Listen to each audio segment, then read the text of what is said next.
In this week's episode, we talk about Mortal Kombat. And all the pop culture news of the week.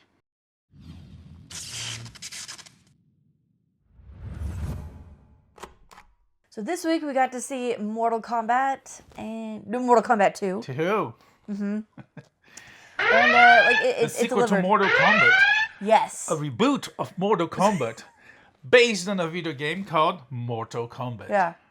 And as you may have guessed from the titles, like they are delivering exactly what is promised. Yeah. There's combat, it's mortal, it's characters from the games, looks from the games, even settings. Like it's really well done. Yeah, fun and entertaining. Follow up on the previous movie called Mortal Kombat. This number 2. Follow the fighters of Earth fighting on the tournament for the sake of this universe, of this Earth, this realm, as they say. Sonya is back, Jax is back, Cole is back, Raiden, and there's some surprises later moments in the movie. You're not gonna spoil. Maybe it's not the trailer. You didn't see the trailer. And one new addition of Johnny Cage. Oh yeah. Portrayed by Karl Urban, and he does justice to the character. The character in the game is basically that. He's a movie star and a fighter, and he ends up getting involved in this multiversal fight for survival. Yeah, I thought it was great. This is exactly what a video game adaptation should be. They don't try to like take it any deeper than it needs to be. And I feel like they know why people like the game and what people are going to expect from the movie. And that is, in fact, combat. So we have lots of action scenes that are very clearly heavily inspired by and taken just straight from the gameplay. Like the settings, the stages, what would you call that? Stage, I guess, and the choreography, the specials. Like, I never played the games. I'm not really it's not my cup of tea. Not that specific type of game. Okay. Mortal Kombat doesn't really do it for me. But even then, like, you can recognize, like, oh, that I know a special move when I see one. I know a finisher like that. And like just enough story to like make it compelling and keep you engaged the whole time. And yeah, it was very fun. It was very entertaining. Nobody's taking themselves too seriously. I feel like they all know what kind of movie this is, and that makes it work. It was very fun. Yeah. Beautifully done, funny, entertaining, as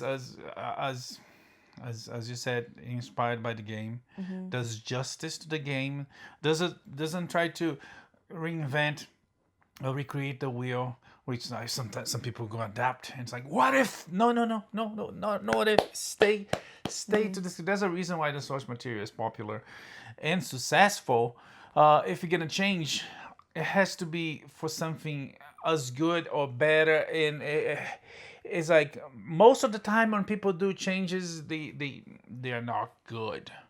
It's sort of like Hollywood egocentrism, thinking that it's my version, I'm gonna change this and it's gonna be better. Most of the time, not. If you could do better, you would have created the source material. Now you want to change, anyways. But this one was fun.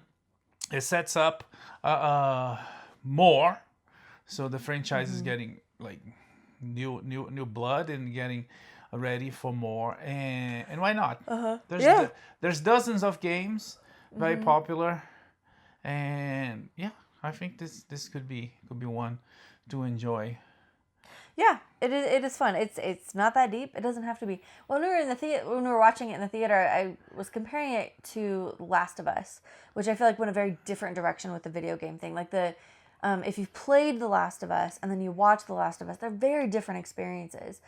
Playing the game, like, it's very tense, it's scary. There's this like thriller, the struggle to survive aspect of it.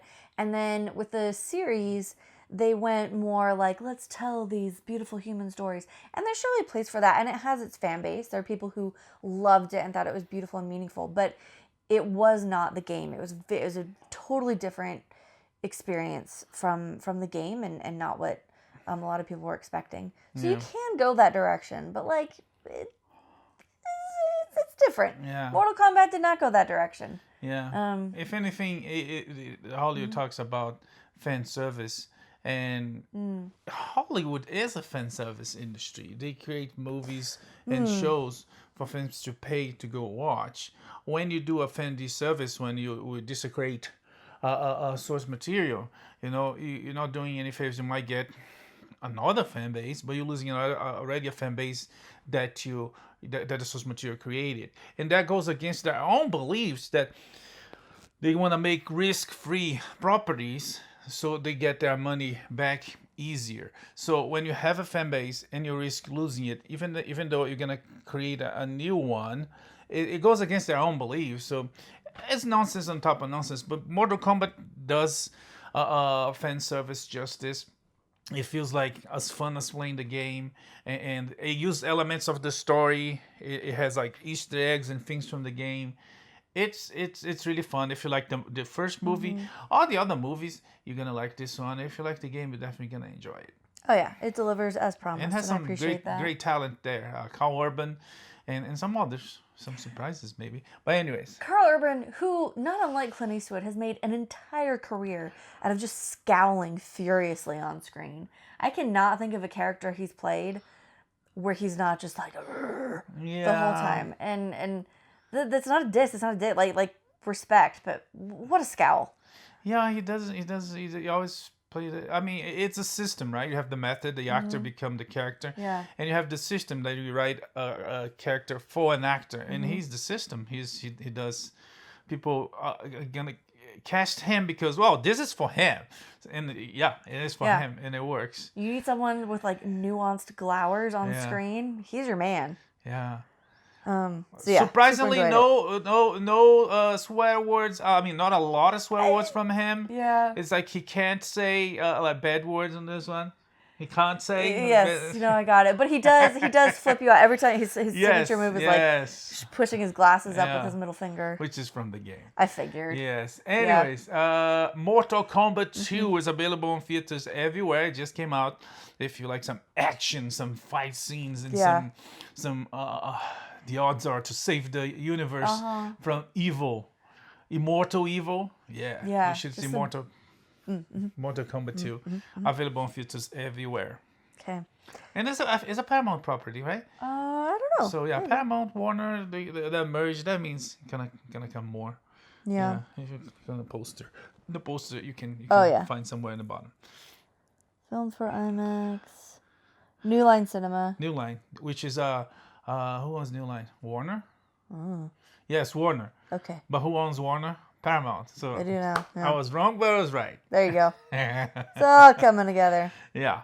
Okay, so that's it. Mortal Kombat. Finish it. You should go see it. Yeah, it was very fun. Okay, another film that I feel like delivered exactly what we expected and absolutely nothing else was Apex.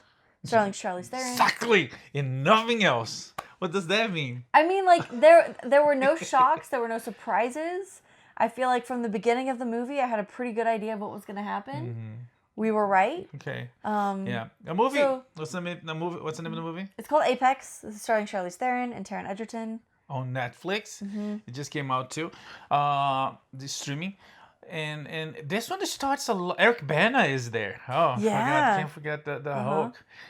So this starts a lot like Cliffhanger, the Sylvester Stallone classic with John Lithgow. Yes. And what's Yondu's name? Michael Rooker. Yeah. So it starts. So climbers. They climb, and there's like beautiful moments of they climbing this mountain. Where was it? Norway. In Norway. Yeah. This giant wall, and then tragedy happens. As it does. And then our hero, in this case, Charlize Theron's character, Sasha, she moves on, and it's not long, right? 5 months. 5 months. I think on Cliffhanger was years. Yeah. But anyways, and she moves on, and life brings her back to what she does best, and she has to climb again. So very similar plot to Cliffhanger. Yes. But there's some other differences. There's cannibalism, and it's like, wait, what? But anyway. Oh yeah, the Australian outback. Yeah.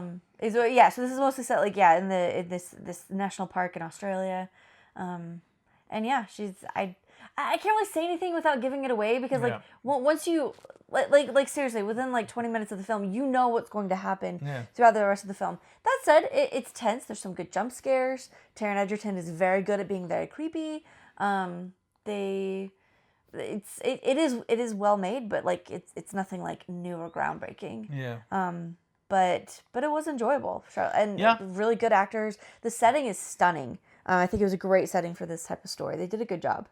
And yeah, They shot in California. No. No. Nobody shoots in California. Okay. Yeah, no, they shot in Australia. Oh, okay. Yeah, no, it was fun. It was entertaining. A little derivative, a little predictable. If anything, the ending is like they stretch the ending. You're thinking something happens that is classic on 80s movies, right? It's like, oh, the bad guy died, and it's, oh, the bad guy's back. I thought, even impossible, because we see bad guys like dying in terrible ways and suddenly they're coming back. I thought, anyways, you have to see. And then it stretches to a conclusion that's like, I don't know, some 5-10 minutes. It's like, okay, it's a choice. It wasn't necessary, but it was nice. Yeah. Because there is like one shot, and when you see it, you'll know. Like, there is one shot where you're like, yep, that's a good ending, and then they keep it going. But like, it just adds a little closure. A little like tie up a couple loose ends, and so again, not necessary. It's okay to leave a couple mystery boxes or leave things implied, but it's fine. How long is the movie? You can tell they had an hour and a half. An hour and a half. Yeah, you can tell they set their go to an hour and a half and ended way before, so they stretched the ending to, which is like. But anyways, it's still fun. It's still good. Apex, which as soon as I heard, maybe it's because English is my first language. It's when I heard Apex, because Apex has the meaning of the top, right? But when I heard Apex, even before knowing anything about the movie, I thought about Apex Predator. Yeah.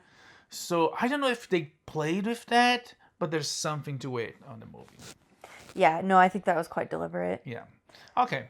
Anything else? No. Apex is available on Netflix with Charlize, Egerton, and Eric Bana.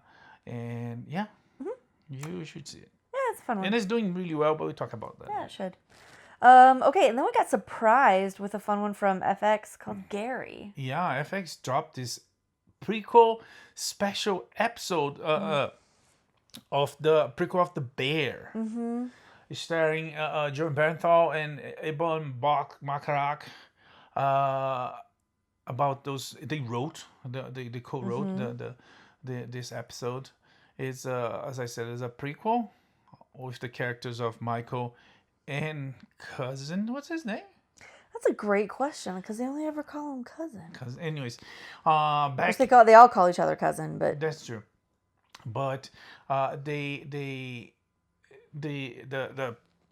sorry, the prequel takes place years before The Bear, when Michael and cousin they're going to deliver something across Richie across state lines. They're going to Indiana, to Gary, Indiana. Therefore, the name of the show, and it's like a traveling story. It's like a road trip movie type. And they have conversations and they have little tidbits and fights. They give us a little bit more about them until the movie culminates with a tough moment. But it reveals a lot to us about the character. The ending, I'm still confusing about the ending. If that's the near future, near present. Yes. Or if that's the something that happened on the near past. Oh, how's that gonna connect to The Bear? No idea. Is this like in between seasons? Or is this... Anyways, I would have to do some research about it. I don't know. But overall, very good. It was. I think it delivers very much on what you'd expect from... The Bear. Like a lot of dialogue. Very ordinary things happening. There's nothing that's like, whoa, that was profound. This crazy, like, unusual event. It's just like a very ordinary day. Very ordinary guys. But... Even what they deliver, everyone's like, "What is this? What is this?" Yeah, And then what's in the when box? it's revealed, it's like, "Oh, okay." Oh, Yeah. I don't know. You have to see. But yeah, it's good. If you like the bear, this fits in seamlessly with all of it. Nice little surprise. Yeah. Definitely. And that comes. Watch it. And that comes. Right after that comes the announcement that the bear, the final season of the bear before he hangs his apron, is coming this summer. Okay. So Gary is available on Hulu FX. If you watch the show, you should watch this. For sure. All right. These guys, these two actors, they worked together several times before. I think they worked some Broadway when they were young, and also they were in The Punisher. That's right. Ozzy was the Punisher. John Bernthal was the Punisher, and Ebon Bachrach was Microchip. Yep. Which somehow I completely forgotten about until seeing this. Like, I guess because like we don't see a whole lot of them together on the bear because like John Bernthal's character is dead when the bear starts. So like that's on you.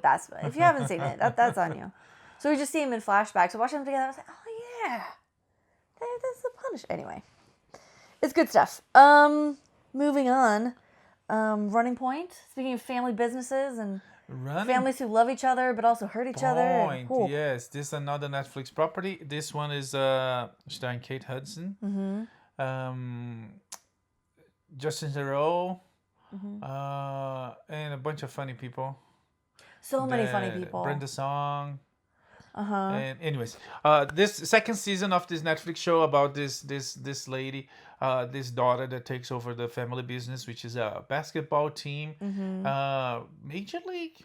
They use fictional names, so it's. But it is basically an NBA team, and it's fictionalized enough, I think, to avoid stepping on any toes. It has the Clippers colors. Yeah. So her father dies, and she takes over the team, and then first season it was all about that. Well, it's not just the father dies. The brother takes over after the father dies. True. And then he ends up in rehab because he's a raging addict. Yeah, to everything. Yeah, seriously, to everything. In this season, I was like, wait a second. Like, every scene we see him in, if we see him by himself, he's using a different substance to get high. Anyway. Yeah. But he gives it to his sister when he goes into rehab, hoping that she'll fail and they'll bring him back.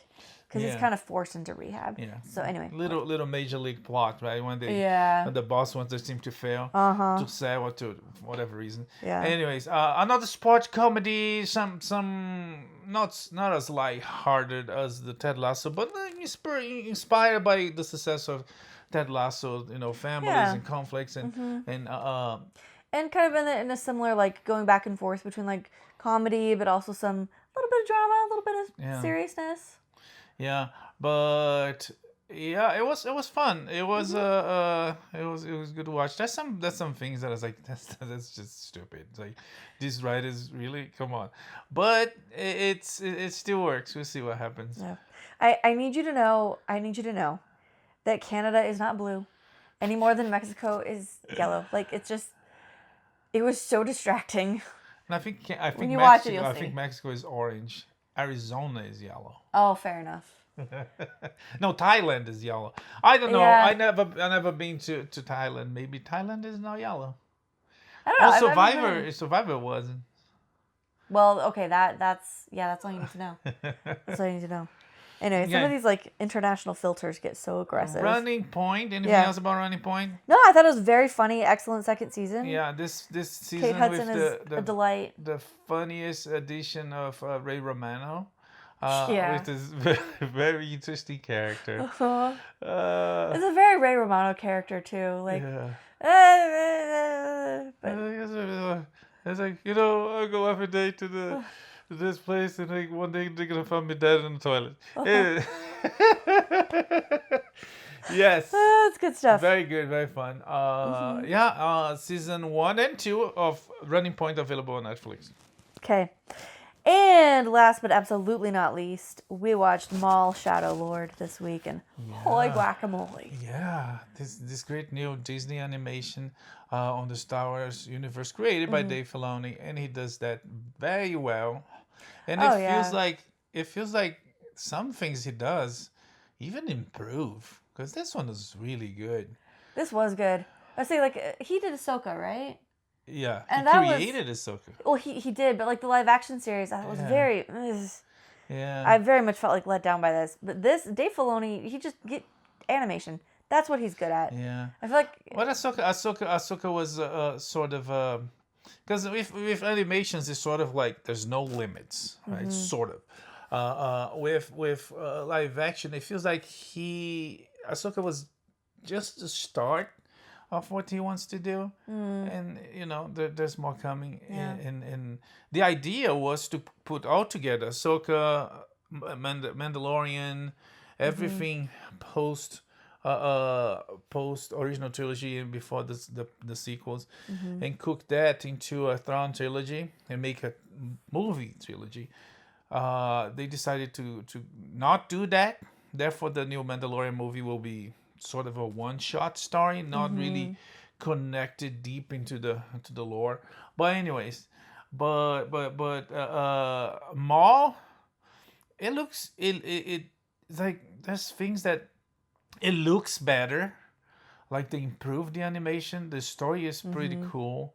The acting is really good. Oh yeah, the story, it's so compelling, and so this Star Wars animation has been phenomenal. Where it starts out, you're like, oh, okay, this is fun, this is nice, and then by the end, like you are in it, and it is ripping your heart out, and the way like this is how you do complicated villain, like Darth Maul's story from like the terrifying embodiment of evil into like someone your heart absolutely breaks for, but also he's still evil. But like just so well written, so compelling. So we're watching this, and at one point I'm like, he's about to die. Like I'm rooting for him, and I can't stand the thought of him like dying, and I feel his pain, but also he's still really evil. Like this is well done. Yeah, it's so good. Yeah, the Shadow Lord converts people to the dark side in the story and out of the story. Well, that's what I'm saying. Like I'm not converted to the dark. I can still recognize like he's still a very bad man, but like that's what the little girl was saying, and then it so happened. It's really good. This is like we've explored the light side. This is showing us the appeal of the dark side. I don't know. It's good stuff. It's really really well written. Like you said, the animation is phenomenal. I think you're right. There were a couple scenes that I think were motion capture. And oh yeah, they like that's Ray Park all over the place. The fight sequences look so good. Yeah. There was a really good build from like, oh, interesting murder mystery, like crime, police procedural into like the struggle for good and evil in the galaxy. Yeah, and there's a couple of characters, very interesting characters, that don't say a single word, and they have a huge effect on the show. You're right. Yeah. And anyways, very good animation. We're sort of behind all the Disney animations, and we decided sort of to skip some and jump into Maul because it's like, well, this looks good, and it paid off. It does look good. And Sam Witwer is going out there, and he's talking about the show. He's teasing maybe more, and definitely they should do more, and they would be able to. The show takes place almost right after Order 66.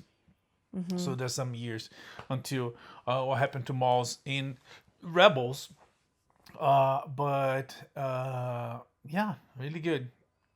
Yeah, definitely check this one out. Maul, Shadow Lord is available on Disney Plus. All right, let's look at some box office stuff. Apex, like we said, is doing really well at Netflix. In fact, it went up the second week, so they're up to 40 million views. Good job, guys. Devil Wears Prada is on pace to match or maybe even beat Project Hail Mary with an $80.5 million box office opening. And yeah, oh gosh, there's so many numbers here. Oh yeah, $233 million globally. So they're doing great. Yep. So that kind of kicks off our blockbuster season. Kind of, sort of. And what's this with Wuthering Heights? It made it to $236 million? Yeah, on the first day. On streaming. Oh, on streaming. Yeah, oh, okay. Yeah. Jeez.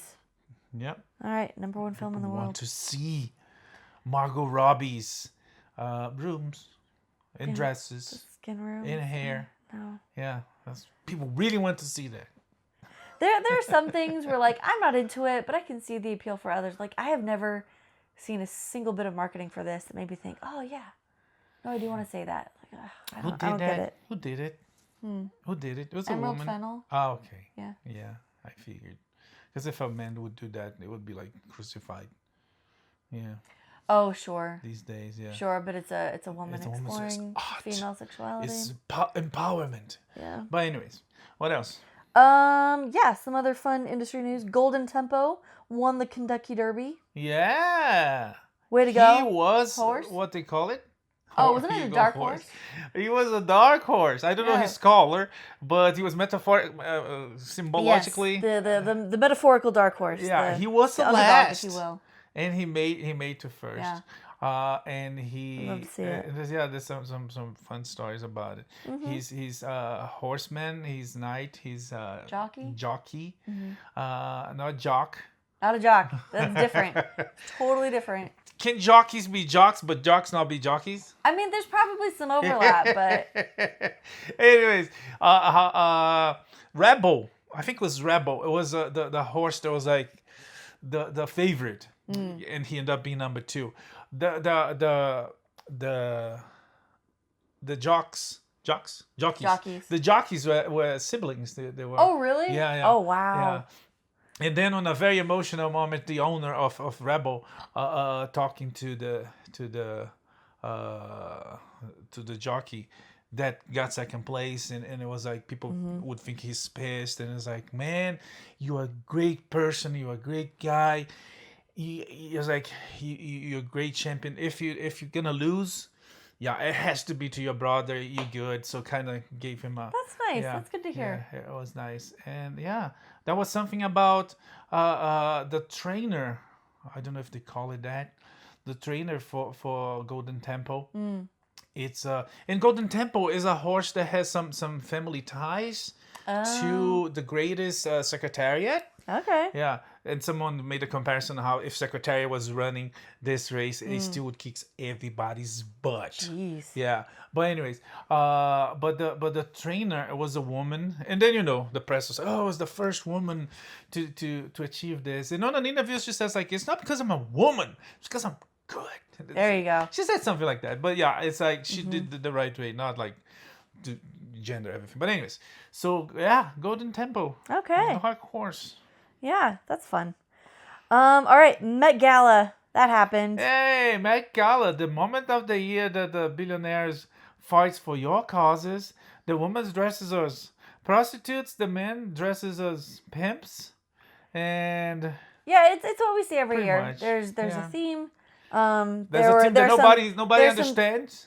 The theme. This one felt like such a low bar. It was like something about like fashion is art for the body, which I feel like so anything, right? Anything high fashion. So we have a bunch of like very wealthy celebrities spending a bunch of money on like outrageous looks. Some there's outrageous, there's disturbing. There are some that are truly stunning because fashion like this can be an art form. So credit where credit is due.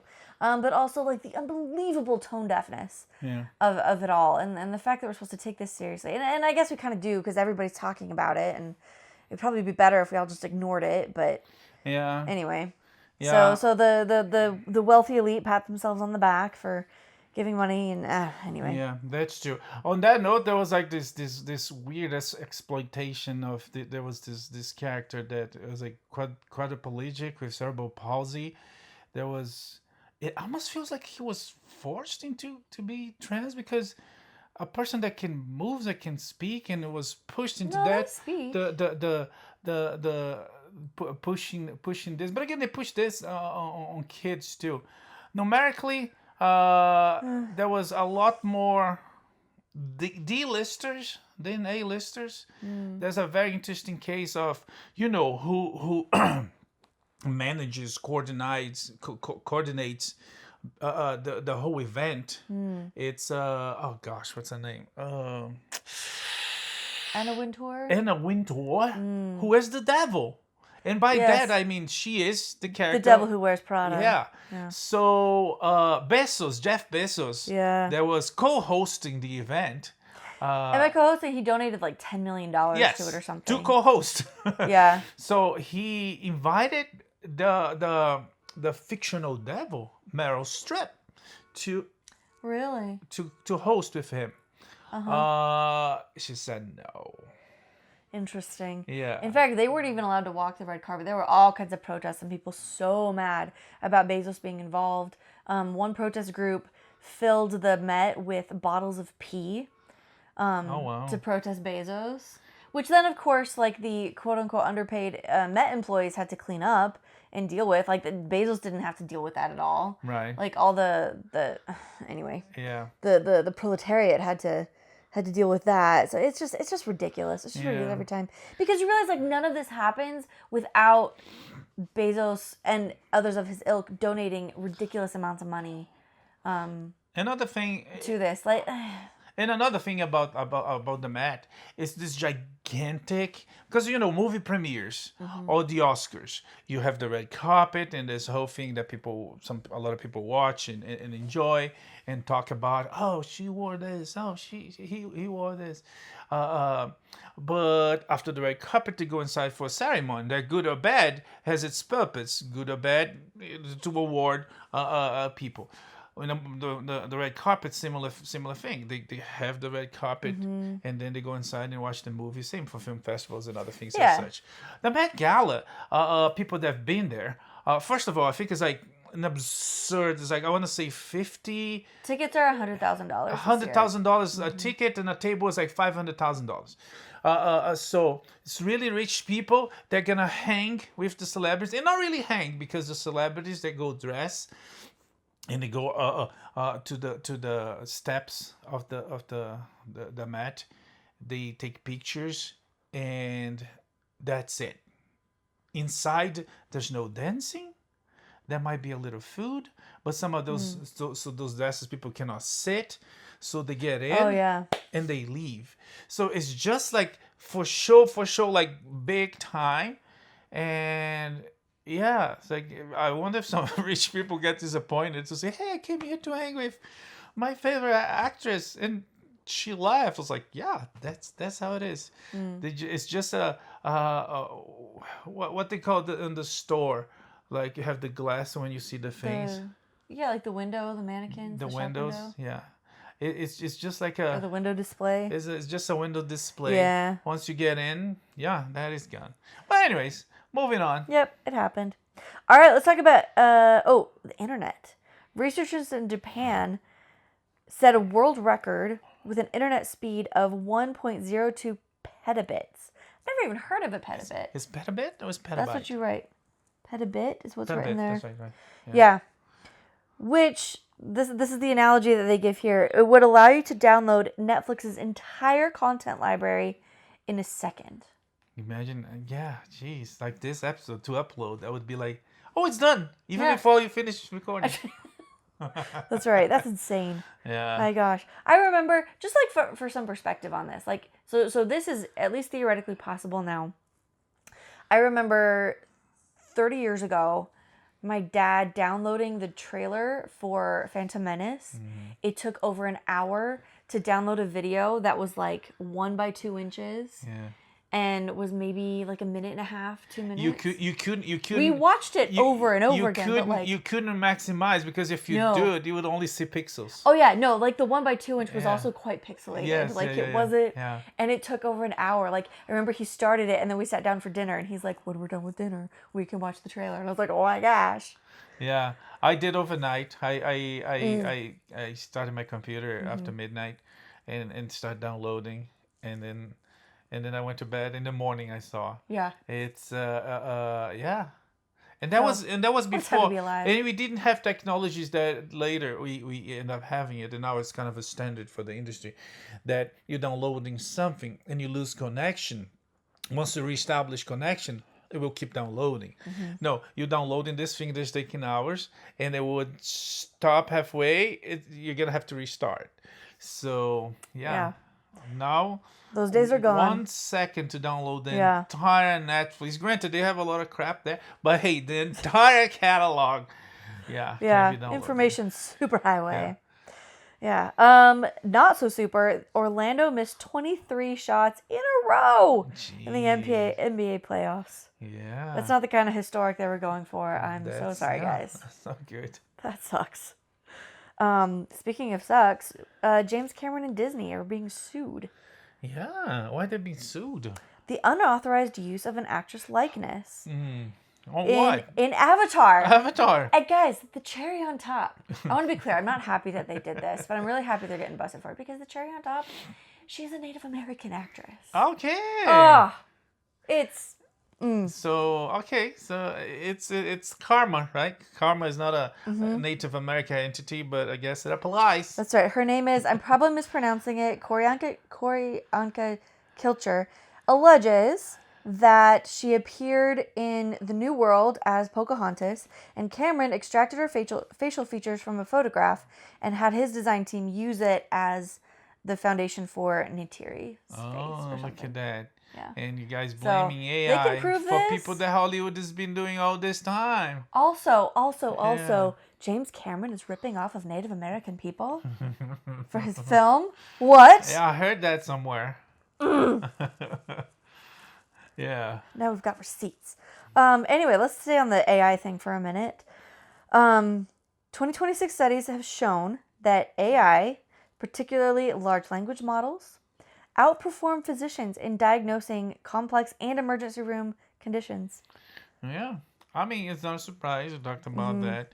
It learns, it evolves, and if anything, it's fruit of man's ingenuity and man's hard work and wisdom, because it's learning what we learned all this time.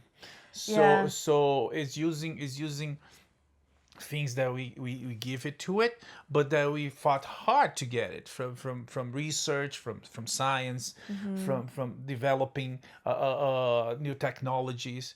So this is inevitable. AI will learn and do a better job than us. Why? Because it's combined effort of multiprocessors working non-stop at the light speed. So and this is about like analyzing data and not like creating something new, Yeah. but like analyzing what we know already and making anyway. Yeah, the key is if we were able to create such great things without AI, and now we have AI, we have to find a way to combine our efforts in AI to create even greater things. Calculating things like the speed of internet so fast now. We can send data with information of research to cure cancer. Fortunately, a lot's gonna be used for porn because that's how bad the world is these days. Yeah. But we have to find a way to combine our knowledge and efforts with AI. So in a couple of years, we'll be able to go to Pluto. I'm not even talking Mars, because Mars is next. We're working on it. Most likely using AI, because the calculations to go to the moon, they had computers that were like inferior to our phones. Yes. Just to pick one thing to exemplify, and now we have supercomputers that should help facilitate we do greater things. Yes. It will be the case. We'll see. We'll struggle to it. There's people fighting. Because, anyways. Yeah, I'm going to go with cancer cure over going to Pluto, because there's like astronomical distances that AI can't, like, I guess it's helpful. But like there's breakthroughs for sure. Yeah. Hopefully. Being wildly optimistic. I tend to be a bit of a Luddite about AI. I don't like it. I'm worried about what? Luddite. What's that?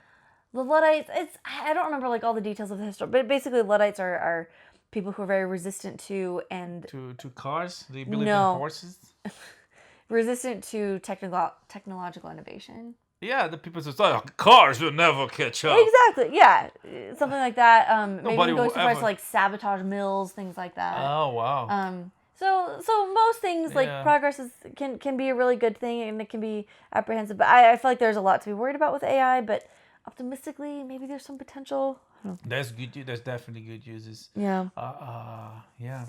And also bad uses. Everything we have, it can be well used, and it can be misused.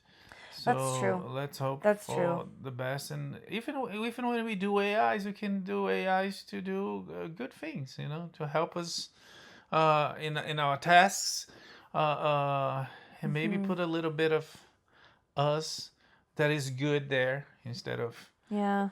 bad. But anyways, I hope so. Well, in the meantime, AI, like you said, AI is nothing without. It's not original, right? It has to feed on something. It has to learn from something. And so News Corp is negotiating some more AI deals, pointing out that IP powers AI. yeah, which is a Gotta learn fact. from something. Yeah, and if they own the IP, right? It's there's a lot we've seen some shows like with writers fighting and talking about AI, but in reality, those writers for that show, whatever that show is, they don't own that. That whatever they wrote for HBO Max or for Paramount Plus or for any other big studio, it does not belong to them. No, but usually they have like a contract where they are paid for their work. They're compensated for the thing that they created. For yes. And that generates income for yeah. the studio. Yeah. So what's your point? Like maybe they don't own it per se, but Yeah. like they deserve to get paid for it. Yes. But if the company reuses it, Yeah. it's like Star Wars. It belongs to Disney. Disney is reusing it to exhaustion, expanding. They don't own, technically they do own Lucas. I think it's around 10% because he cut that kind of deal. Yeah. Not anybody else will be able to do that. And he did when he sold the company for $4 billion. But anyways, it's a very interesting aspect of this whole AP fuels AI, because it does. It collects human knowledge, and I don't know. There's some things even like thousands of years ago, the Bible said something like there's nothing new under the sun. So some of the things we do and some of the things we say, are they technically recycling of what people said before? And to claim authority, if anything. I don't know. Let's see if that holds up in a copyright lawsuit. Yeah, but like I don't think that argument's going to get you very far. But that's the copyright thing again. The owner of the copyright can do whatever, it can sell to AI, and the writers there is like. Sure, but I guess the issue is like at first AI was like not worrying about copyrights or anything. They were just like and not compensating the content creators whose content they were using. Or I guess the owners of the IP, whether it's the it would be creator or the owners of the IP. or whatever. And what could happen, which is tricky, I don't know if it will ever happen, is like everybody's gonna trademark everything. Like we talked about Taylor Swift last week, trademarking. What is it? I'm Taylor. Hi, I'm Taylor. You see, if you're a Taylor, you're not entitled to use that. You can use that; it might be sued. So that would be a consequence, which it doesn't seem like it's happening. They're trying to fight AI on the way to stop it, the same way people try to stop the cars and stay with horses. So, anyways. Yeah.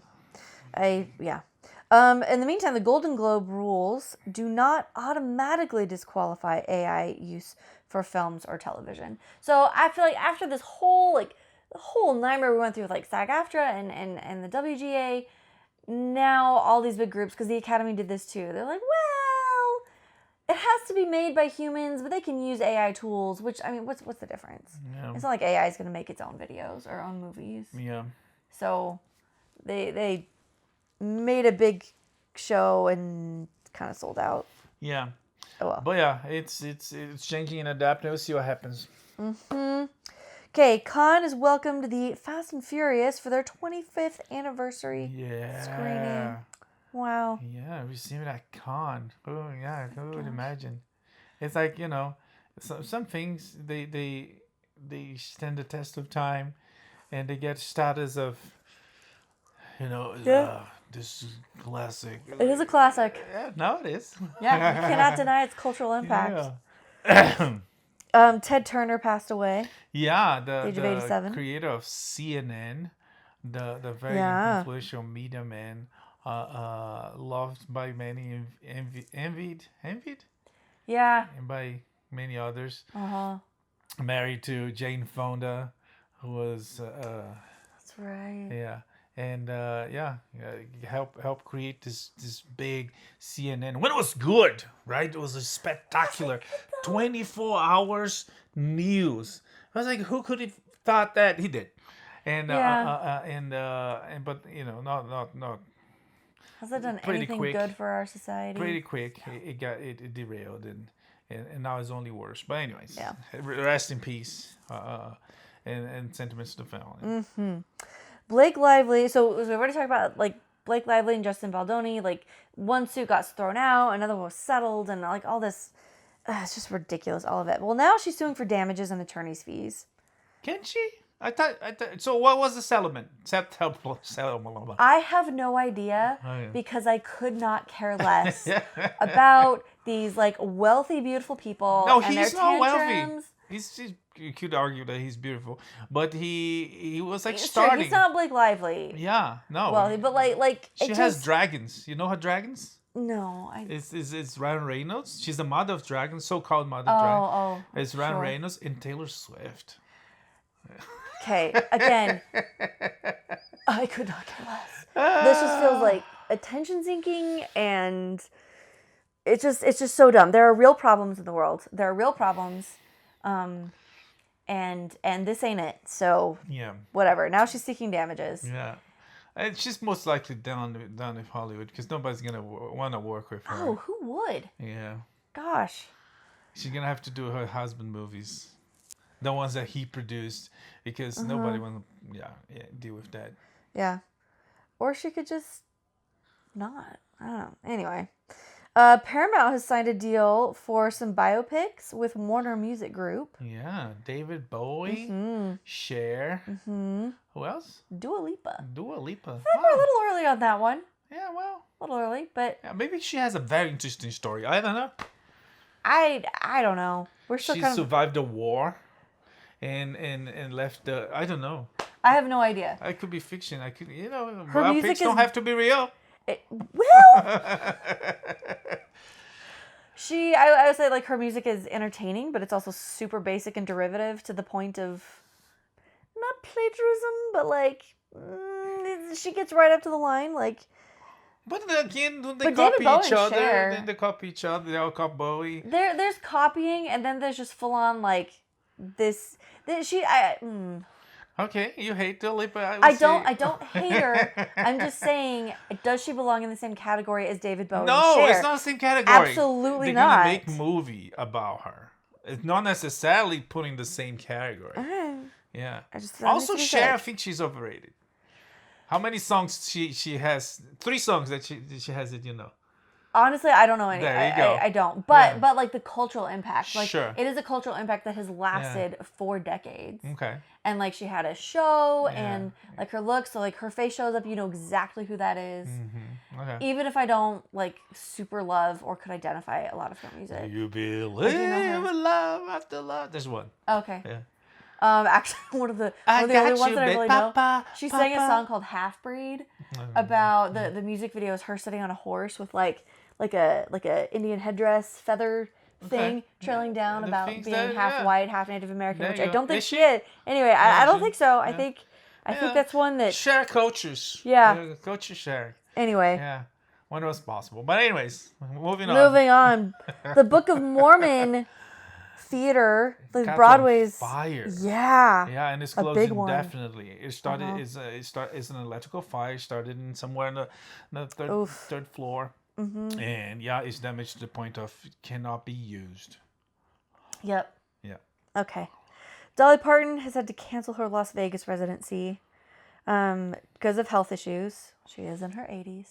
Yeah. She says she's responding really well to meds and treatments and improving every day, but the treatments leave her, quote, a little swimmy-headed. Yeah. Love that It woman. is. Some people. There's time that everybody has to, to retire and rest and have some fun, do some fun things.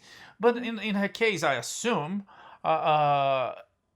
have fun is to do I think the her performing work. is fun. Yeah, she doesn't Yeah. need to do this anymore. But it gets harder, you know. You cannot have a show, a concert with 3 songs. It Because is, if she could do 3 songs, I think she would have a great time. It's okay. Now I'm gonna take a break. Oh, yeah. But to put her there for an hour, it's a lot for someone. It's hard work, Yeah. and singing is not singing the way that she sings, like singing and performing like that. It is physically.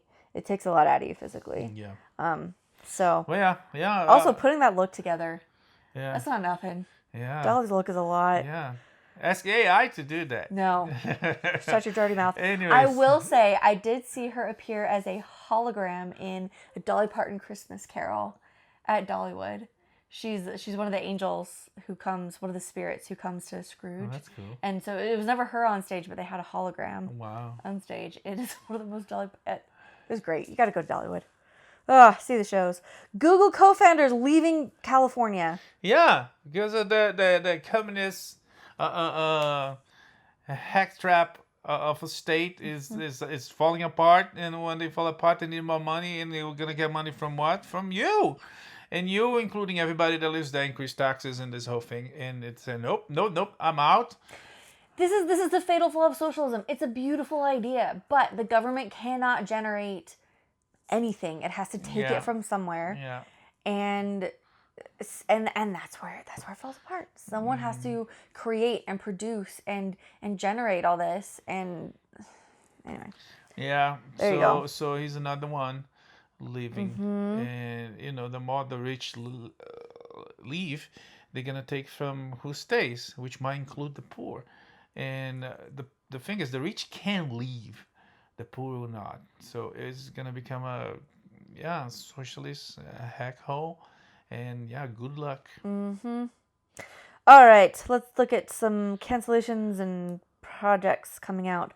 Going Dutch was canceled after 2 seasons at Fox. Stumble and Brilliant Minds canceled at NBC. After 1 season. And The Night Agent is ending with season 4. Yeah, it's season 3 just finished on Netflix, so season 4 is coming next season. So they will be able to finish the show, like knowing that is the end. Which is nice. I do appreciate when they get a chance to tie things up. Greta Gerwig's Narnia project was delayed till next year. Oh no. Yeah, but AMC is extremely happy because Netflix got a deal for a 49-day window release, theater release. Wow. So good or bad, the theater owners have big hopes for it. Okay. I don't, but good for them.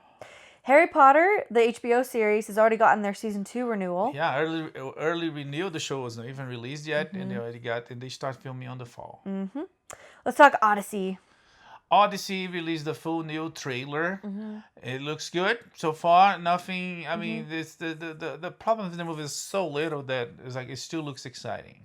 It really does. And there's people complaining about like Oh, weird yeah. and dumb things, like they all have American accents. What? Like guess what? Guess what, guys? Nobody was speaking English 2,800 years Yeah. ago when Homer or the Homeric conglomerate started putting the story together and telling What do you mean it. Homeric conglomerate? There are some historians, like, we're not even sure that Homer existed as a person. I think it's like and there's Moses. some people who think that they call it the Homeric conglomerate. I think that's the word for it. Yeah. Meaning that this was like a group of storytellers. Because originally this was orally produced. We don't even Yes, know. yeah. There's no such thing as an original. Like, so just let go of it. And so I'm really getting the feeling that, anyway, we don't know that Homer was a real person. It's a lovely idea. It's possible. Or maybe it was a bunch of people and this, like, telling the story over decades or even centuries, and then eventually somebody did write it down. So you're saying that the whole thing was like they have the writers and then came the AI No. and took credit for it. Not at all. It's Not just even a little bit. Hey, but it's like he took credit for a bunch of stories that already existed, right? Not necessarily. You said it was oral. There was already the stories were out. Yeah, but like someone came up with it at some point. And we don't know if it was one person named Homer or if it was a bunch of people, because a lot of these details are lost to time. This was thousands of years ago. Yeah.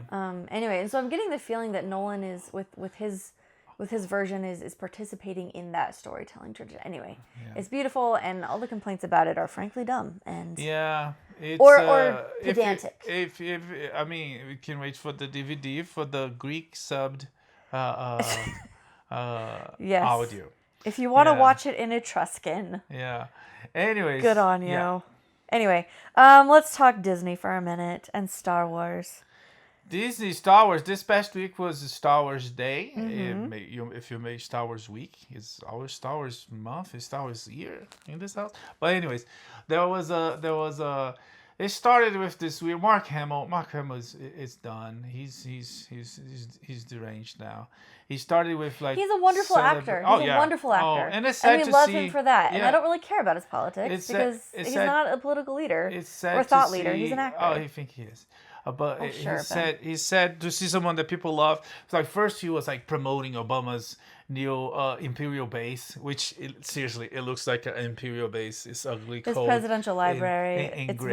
very. So there was this backlash among the fans, and then yesterday or 2 days ago, he posted a picture of the president, Donald Trump, dead and wishing for his death, which is part of the violent left rhetoric that is causing violence to happen because inspire people. And at the same time that he did that, there's a lot of comments and people say, yes, that should happen. Yeah, Luke Skywalker, go kill him. But sadly, yeah, it seems like he life imitates art. Like the stupid Last Jedi Luke, there was our hero, became that stupid character they put in the movie. Mark Hamill is like become similar fashion. Yes, in a shocking turn of events, an actor is in fact an actor. Yes, yeah. So. He barely reads. But anyways, what else we have? Disney's saying they expect The Mandalorian and Grogu to do worse than Solo at the box office. Yeah, it's it is what it is. You know, people are gonna see it. We're gonna go see it, but it doesn't. You know, I don't know. It doesn't feel like it doesn't excite to the point that I don't know. Maybe because it's something you started on TV. You start watching on TV. When they move to the theaters, it's like, hey, it's like a, you know. Yeah, I think it'll be fun. I'm not expecting. Oh yeah, I'm not. Like Rogue One shook me to my core. It was profound Yeah. and inspiring and like a work of art and so good. I'm not expecting anything like this. I do Yeah. think it'll be better than Solo. But I mean, but- it's like because the show is so good. But as far as like appeal or like you have to see this, Yeah. I don't know that we're getting that. Because the show is so good, it's like, can they do better? I doubt. I think they will do a part to the show, but now in the theaters, and I think that's not enough to, you know. Besides everything that they've been doing that's failing, including some latest shows, which you done with The Mandalorian? No, I was just gonna say like I do think it's got going for it. Like it has all the fun Star Wars stuff, like Oh yeah. fun aliens Yeah. and fun weapons and fun ships and so I think it'll be fun. I'm looking forward to it. No, it will be really good. No, you have what was that thing I said? You have a doll and a character. No, you have an actor and a guy that acts like a doll, Oh yes. and the actor is Grogu. Yeah. Anyway, bird. yeah, about this whole Disney problems with some of the new things. I'm not saying it's a problem with Mandalorian. It's fun, but it's not as good as the potential of the franchise. There was a research based on May the 4th last year on what people were watching Star Wars wise, and the top 10, the sequels did not make to the top 10. Yeah. Which shocker. Yeah, it's showing Disney that even though some people try to force it, there's like a small group of people trying to resurrect this acolyte, but it's like the truth is in the numbers. It's like nobody is watching, nobody cares. People are still watching the original trilogy, Rogue One, The prequels, Andor, Clone Wars. and Clone Wars, who is fruit of the prequels.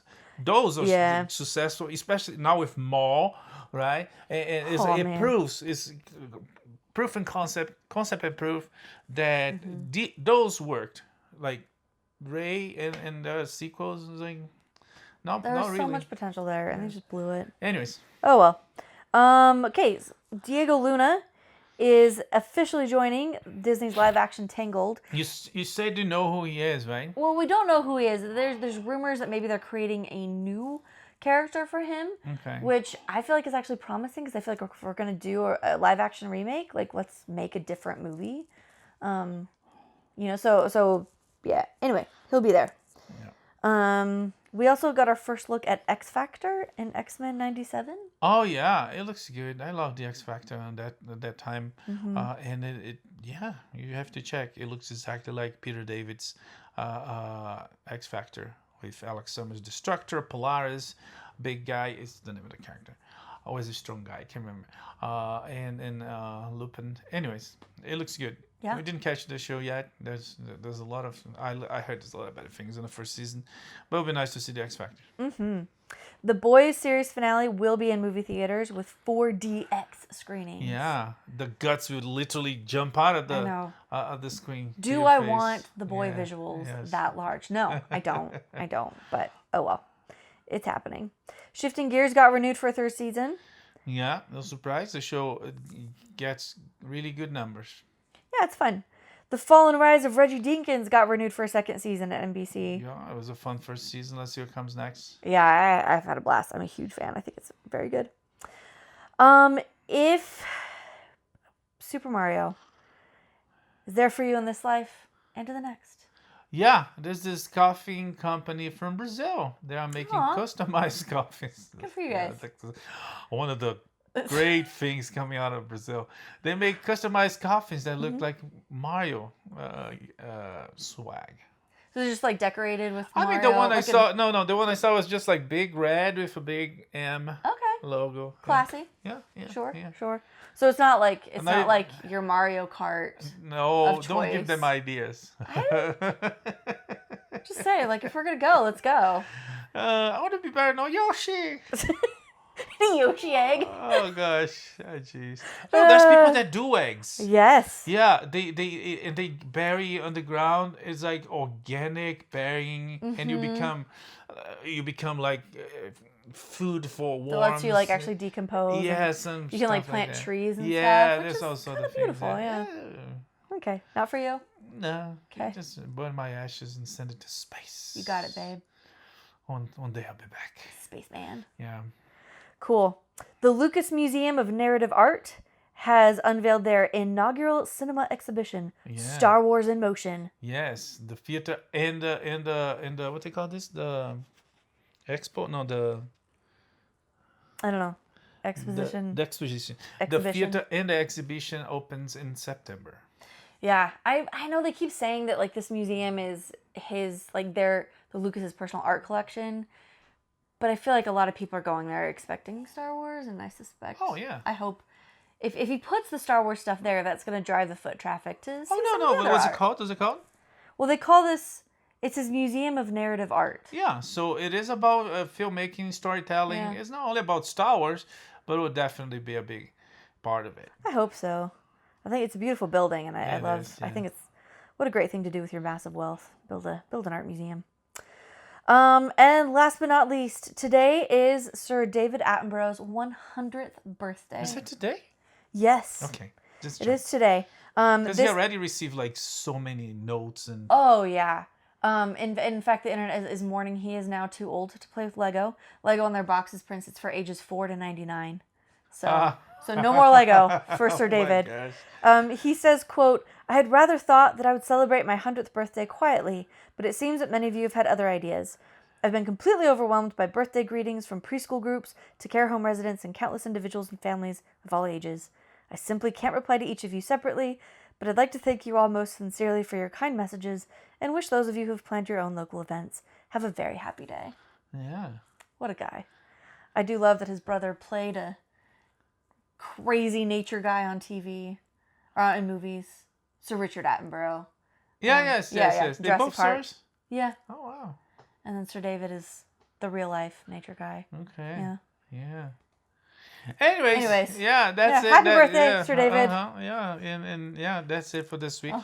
We come back next week from Pop Culture News Entertainment. May the Force be with you. Live long and prosper. Bye. Bye.